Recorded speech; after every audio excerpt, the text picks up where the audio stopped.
میرے پیچھے اسلامی بھائیوں، آج میں اللہ کے کچھ نیک بندوں، عظیم ہستیوں کی سیرت کا ایک بڑا منفرد اور بڑا نرالا پہلو آپ کے سامنے بیان کروں گا۔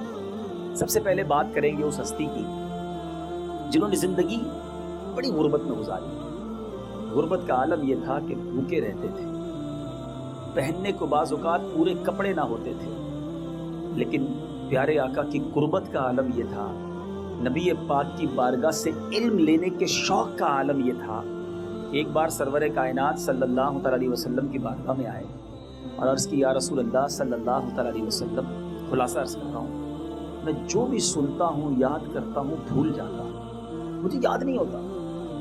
بڑی عجیب بات ہے، دنیا میں آپ نے یہ تو سنا ہوگا کوئی کپڑے مانگنے آئے اسے کپڑے دیے جا سکتے ہیں، کوئی پیسے مانگنے آئے اسے پیسے دیے جا سکتے ہیں، کوئی کھانا لینے آئے اسے کھانا دیا جا سکتا ہے۔ یادداشت تو دینے والی چیز نہیں ہے نا، یہ کیسے دی جا سکتی ہے؟ حافظہ، ریممبرنس۔ نبی پاک سے کہتے ہیں حضور مجھے یاد نہیں ہوتا۔ پیارے آقا نے کیا کیا؟ سبحان اللہ۔ اور یہ صحابہ کا عقیدہ دیکھو، جو چاہیے ہوتا سرکار کے قدموں میں آ جاتے تھے۔ اعلیٰ حضرت لکھتے ہیں نا، واہ کیا جود و کرم ہے شہ بطحا تیرا، نہیں سنتا ہی نہیں مانگنے والا تیرا۔ کہتے یا رسول اللہ یاد نہیں ہوتا۔ پیارے آقا نے فرمایا چادر پھیلاؤ۔ ان صحابی نے اپنی چادر پھیلائی، پیارے آقا نے بند مٹھی میری چادر میں ڈال دی، نظر کچھ نہیں آیا۔ نبی پاک نے فرمایا سینے سے لگا لیا۔ نبی پاک کا حکم تھا، کہتے میں نے سینے سے لگا لیا۔ اس کے بعد وہ دن ہے، آج کا دن ہے، جو سنتا ہوں سب یاد ہو جاتا ہے۔ محبوب پاک کا کمال تو ہے ہی، مگر وہ صحابی کون تھے جن کو بھولتا نہیں تھا کچھ، اور اس کا فیضان یہ جاری ہوا جو ماشاءاللہ درس نظامی کرنے والے یا کتابیں پڑھتے ہیں، سب سے زیادہ حدیثوں کو جس نے روایت کیا، کثیر احادیث، سب سے زیادہ جنہوں نے روایت کیا، جن کا میں نے آج تذکرہ کرنا ہے، وہ سیدنا ابو ہریرہ رضی اللہ تعالیٰ عنہ۔ یہ وہی صحابی ہیں کہ جنہوں نے نبی پاک علیہ الصلوۃ والسلام سے یادداشت مانگ لی۔ اور کمال دیکھیں میرے آقا کا، نہیں سنتا ہی نہیں مانگنے والا تیرا۔ ایک طرف تو اتنا قرب مصطفیٰ ہے، مگر دوسری طرف فقر و فاقہ کا عالم کیا ہے کہ بھوکے رہتے، پریشان، اس حوالے سے بڑی ان کو تنگی رہتی تھی۔ ایک بار کہتے ہیں بڑی بھوک میں تھا، کھانے کو کچھ نہیں تھا۔ اصحاب صفہ ہے نا، جب مدینہ شریف جانا تو باب جبرائیل، ہائے ہائے، ایک ہے باب بقی جو سنہری جالیوں کی طرف جانے والا راستہ ہے، اور آپ کا ایمان تازہ کر دوں، آپ کو پتہ ہے باب بقی کا نمبر کیا ہے؟ جس قدموں سے ہم نے داخل ہونا ہے نا سرکار کی بارگاہ، اس دروازے کا نمبر 41 ہے۔ اور اے اتاریوں تمہیں مبارک ہو، تمہارے پیر کا نمبر بھی شجرے میں 41 ہے۔ مرشد کا دامن تھام لو، سرکار کے قدموں میں پہنچا دیں گے۔ تو بہرحال باب بقی، اور اس کے برابر میں باب جبرائیل۔ باب جبرائیل سے جب آپ داخل ہوں گے نا تو سیدھے ہاتھ پر اصحاب صفہ کا چبوترا، اصحاب صفہ کے چبوترے پر جب جائیں تو یاد کریں، یہ 70 کے قریب صحابہ تھے، ان کی تعداد تھوڑی زیادہ ہوتی رہتی تھی، یہ بڑے قسمہ پرسی کے عالم میں رہتے تھے، پہننے کو پورے کپڑے نہیں تھے، کھانا ہوتا نہیں تھا، مگر نبی پاک کے آستانے کے باہر بیٹھے رہتے کہ کبھی کھانا مل جائے گا، علم دین حاصل ہو جائے گا۔ آپ دیکھیں نا اتنی حدیث روایت کی سیدنا ابو ہریرہ رضی اللہ تعالیٰ عنہ کہتے ایک دن بڑی بھوک تھی اور میں پیارے آقا کے حجرے کے باہر بیٹھا کہ جاتے جاتے کوئی مجھے دیکھ لے گا اور کچھ کھانا کھلا دے گا، پیٹ پیٹ کے ساتھ لگ گیا تھا، اتنی بھوک تھی۔ کہتے سیدنا ابو بکر صدیق رضی اللہ تعالیٰ عنہ قریب سے گزرے تو میں کھڑا ہوا اور میں نے حضرت سے کوئی مسئلہ پوچھا۔ کہتے نیت یہ تھی مسئلہ بھی بتا دیں گے، میرا چہرہ دیکھ لیں گے، میری حالت دیکھ لیں گے تو کچھ کھانا بھی کھلا دیں گے۔ کہتے سیدنا ابو بکر صدیق رضی اللہ تعالیٰ عنہ نے میرے سے بات بھی کی، مسئلہ بھی بتایا اور آگے تشریف لے گئے، مجھے کھانے کو نہ پوچھا، میں پھر بیٹھ گیا۔ کہتے ہیں ہم نبی پاک علیہ الصلوۃ والسلام تشریف لائے، پیارے آقا تو دلوں کے حال جانتے ہیں، مجھے دیکھ کر مسکرائے، فرمایا اے ابو ہریرہ میرے ساتھ چل۔ اپنے ساتھ اپنے گھر لے گئے، اپنے صحابی کو گھر لے گئے۔ نبی پاک اپنے گھر لے جا کر اپنے گھر میں پوچھتے کھانے کو کچھ ہے؟ سنو، جن کے گھر میں کبھی کھانے کو کم ہونا، میرے آقا کے گھر کو یاد کر لینا ہے۔ امی حضور ہماری کہتی ہیں کہ حضور کچھ دیر پہلے ایک صحابی دودھ کا پیالہ دے گئے ہیں، صرف دودھ کا پیالہ گھر میں تھا۔ گھر میں کبھی کھانا ٹائم پہ نہ بنے تو گھر میں لڑائیاں کرتے ہو، سنو میرے آقا کے گھر میں ایک دودھ کا پیالہ، مگر میرے آقا کی سخاوت کیسی ہے، فرماتے اے ابو ہریرہ جاؤ سارے اصحاب صفہ کو لے آؤ۔ حضرت ابو ہریرہ کہتے ہیں اتنی بھوک لگی تھی، مجھے بھوک سے حال برا، ایک ہی پیالہ دودھ کا میں اکیلا ہی پی جاتا، مگر نبی پاک فرما رہے 70 صحابہ کو لے آؤ جن سب کو بھوک لگی ہوئی ہے، بچے گا کیا؟ مگر نبی پاک کا حکم تھا، اصحاب صفہ کے پاس گئے، کہا چلو نبی پاک نے بلایا ہے، سب کو لے کر آ گئے۔ اچھا سب کو لے کر آ گئے، اب جب گھر پہنچے تو پیارے آقا نے فرمایا اے ابو ہریرہ پیالہ پکڑو اور سب کو خود ہی پلاؤ۔ اب جس کو بھوک لگی ہو، آپ کو بھی کبھی تجربہ ہوا ہوگا، بھوک لگی اور مہمانوں کو کھانا بھی کہا جائے آپ ہی کھلائیں تو کیسی حالت ہو جاتی ہے، پہلے میں تو کھا لوں پھر کھلا دوں گا مہمانوں کو۔ اب سیدنا ابو ہریرہ رضی اللہ تعالیٰ کہتے ہیں پیالہ ایک ہی ہے اور مجھے ہی نبی پاک نے کہا 70 صحابہ کو پلاؤ، اب تو بچ نہیں کچھ نہیں۔ کہتے ایک صحابی کے پاس جاتا ان کو دیتا، بھوک سب کو لگی ہوئی تھی، پیٹ بھر کے دودھ پیتے، دوسرے کو دیتا، تیسرے کو دیتا، میں دیکھتا جا رہا تھا کہ دودھ تو جی بھر کر پیتے جا رہے ہیں، پیالے میں کمی کچھ نہیں ہو رہی ہے۔ چلتا رہا 70 صحابہ نے دودھ پی لیا۔ سیدنا ابو ہریرہ رضی اللہ عنہ کہتے ہیں پیالہ ویسے کا ویسے ہی بھرا ہوا ہے، خالی نہیں ہو رہا۔ نبی پاک نے پھر وہ پیالہ مجھے دیا کہ اے ابو ہریرہ اب پیو۔ کہتے بھوک بھی بڑی تھی، ضرورت بھی بڑی تھی، اور پنجابی وچ کہتے نا رچ کے پیا، کہتے جی بھر کے میں نے پیالہ پیا۔ پیارے آقا کہتے ہیں ابو ہریرہ اور پیو، پھر منہ لگایا، پھر پیا۔ نبی پاک نے فرمایا ابو ہریرہ اور پیو، کہتے تیسری بار بھی پیا۔ سرکار دو عالم صلی اللہ علیہ وسلم فرمایا ابو ہریرہ اور پیو، کہتے یا رسول اللہ اب جگہ نہیں ہے، میں فل ہو گیا۔ نبی پاک نے وہ پیالہ لیا، بسم اللہ شریف پڑھی اور میرے آقا نے وہ دودھ خود پی لیا، پورا پیالہ خالی کر دیا، نبی پاک نے نوش فرما لیا۔ یہ ایک معجزہ ہے میرے آقا کا، مگر کمال بھی یہ ہے کہ سیدنا ابو ہریرہ رضی اللہ عنہ سے میرے آقا کو محبت کتنی، اور سبحان اللہ کمال اعلیٰ حضرت یہ ہے کہ جہاں نبی پاک علیہ الصلوۃ والسلام کا کوئی کمال ہوتا ہے وہاں قلم رضا خاموش نہیں رہتا۔ کتنا پیارا شعر لکھتے ہیں، بلکہ گویا سیدنا ابو ہریرہ رضی اللہ عنہ سے بات کرتے ہوئے، عرض کرتے ہوئے امام عشق و محبت اعلیٰ حضرت لکھتے ہیں کیوں جناب ابو ہریرہ تھا وہ کیسا جام شیر۔ اے ابو ہریرہ ذرا بتاؤ تو صحیح ہمیں بھی وہ دودھ کا پیالہ تھا کیسا؟ کیوں جناب ابو ہریرہ تھا وہ کیسا جام شیر جس سے 70 صاحبوں کا دودھ سے منہ پھر گیا۔ 70 صحابہ نے دودھ پی لیا مگر وہ جام شیر بھرا رہا۔ اب حضرت ابو ہریرہ رضی اللہ عنہ کا میں مقام بیان کرنا چاہ رہا تھا، اتنا قرب مصطفیٰ ہے، مگر آپ کی سیرت کا ایک اور بڑا انوکھا بڑا امیزنگ پہلو ہے، آپ اپنی والدہ محترمہ سے بڑی محبت کرتے، اپنی والدہ کی بڑی خدمت کرتے۔ آپ کے بارے میں آتا ہے کہ آپ سرکار علیہ الصلوۃ والسلام کی بارگاہ میں حاضر تو ہوتے مگر اپنی بوڑھی ماں کی بڑی خدمت کرتے، بے حد محبت کرتے۔ ان کو یہ احساس تھا کہ ماں جوانی میں بیوہ ہو گئی ہے، ماں کی خدمت کرتے رہتے۔ اب جب خود ایمان لائے نا، آپ کی والدہ نے آپ کا ساتھ نہیں دیا، وہ اسلام نہیں لائی، پرانے زمانے کے خیالات تھے، پرانے دین پر قائم تھی، کوشش کرتے رہتے، سمجھاتے رہتے، ماں ایمان نہیں لاتی تھی۔ ایک بار اپنی ماں سے جو ہے وہ عرض کی، پھر ایمان لانے کی، اسلام کے بارے میں کچھ کہا تو ماں نے اسلام کے بارے میں اور پیارے آقا علیہ الصلوۃ والسلام کے بارے میں کچھ اچھے کلمات نہیں کہے، رسپانس پراپر نہیں دیا۔ آپ کو بڑا صدمہ ہوا۔ اب ایک ایسا دورایا آ گیا، ایک طرف ماں کی محبت تھی، ایک طرف رسول پاک کی محبت تھی۔ روتے ہوئے پیارے آقا کی بارگاہ میں حاضر ہوئے، عرض کی یا رسول اللہ صلی اللہ علیہ وسلم دعا کیجئے کہ اللہ تبارک و تعالیٰ ابو ہریرہ کی ماں کو ہدایت عطا فرمائے۔ نبی پاک علیہ الصلوۃ والسلام نے ہاتھ اٹھائے، اللہم اہدی ام ابی ہریرہ، کہ اے اللہ ابو ہریرہ کی ماں کو ہدایت عطا فرما۔ حضرت ابو ہریرہ کا ایمان تھا، میرے آقا نے دعا کر دی ہے اب کام ہو جائے گا۔ گھر آئے، جب گھر آئے تو والدہ غسل فرما رہی تھی، آپ غسل خانے کے باہر کھڑے ہو گئے، انتظار کر رہے ہیں۔ ماں جیسے ہی غسل کر کے باہر آئی،